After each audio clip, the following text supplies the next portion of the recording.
અરવલ્લી જિલ્લા પંચાયતને ફરીથી એક વધુ બ્રિજ જર્જરિત હોવાનું ધ્યાને આવ્યું છે।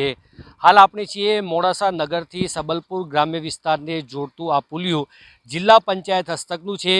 અહીં જર્જરિત બ્રિજ હોવાનું અરવલ્લી જિલ્લા પંચાયતના એ ઉચ્ચ અધિકારીઓના ધ્યાને આવ્યું છે, જેને કારણે અવરજવર માટે રસ્તો બંધ કરવામાં આવ્યો છે, પણ અહીં તંત્રની બેદરકારી જોવા મળી રહી છે।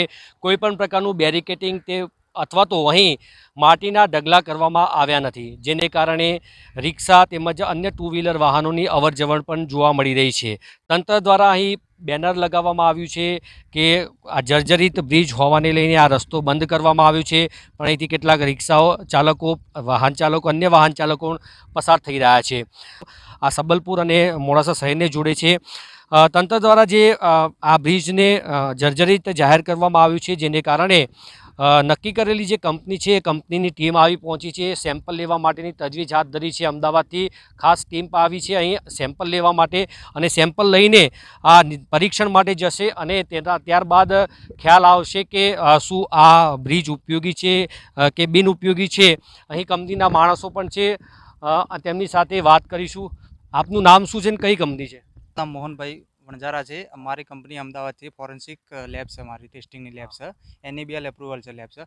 અમે અરવલ્લી જિલ્લાની અંદર તમામ જે બ્રિજો છે એની અંદર અમે અત્યારે અરવલ્લી જિલ્લાની અંદર અમે ટેસ્ટિંગ કરી રહ્યા છે। દરેક જે પણ બ્રિજો જરી રહ્યા છે એનું અમે ટેસ્ટિંગ કરી રહ્યા છીએ। Core cutting, NDT, UPV, half cell વગેરેનું અમે ટેસ્ટિંગ કરી રહ્યા છીએ, અને એ ટેસ્ટિંગ કર્યા પછી અમે આનું સેમ્પલ અમે અમારી લેબની અંદર લઈ જઈશું, અને લેબની અંદર લઈ જઈને એનું ટેસ્ટિંગ થશે। ટેસ્ટિંગ થયા પછી આ બ્રિજની કન્ડિશન કેવી છે તે એના પછી ખબર પડશે કે આ બ્રિજ રિપેર થશે કે નવું થશે, કે બ્રિજની ઉપર કામ ચાલુ થશે કે બીજું બનાવવામાં આવશે, એના પછી એ ખબર પડશે ટેસ્ટિંગ થયા પછી।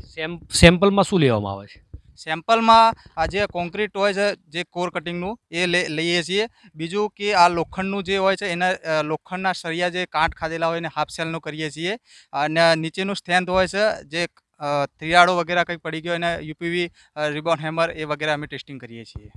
બ્રિજ નવો બનાવવો કે તેનું સમારકામ કરવું એ નક્કી કેવી રીતે થાય છે? એ ટેસ્ટિંગ થયા પછી એનો જો રિપોર્ટ આવે છે એના પછી ખબર પડે છે। રિપોર્ટમાં કયા પ્રકારનું રિપોર્ટ આવે તો આ ઉપયોગી થાય? એ તો ફોરેન્સિક લેબમાં ટેસ્ટિંગ થયા પછી ઓફિસમાંથી ખબર પડે। અરવલ્લી જિલ્લામાં કેટલા બ્રિજનું આ સેમ્પલ લેવામાં આવ્યા? અત્યાર સુધીના અમે ચાર બ્રિજ જેવા ટેસ્ટિંગ કરી લીધા છીએ, અને આ 5મું બ્રિજ છે। હજી બીજા લોકેશન આવે છે એના પર। ચારમાં કયા કયા?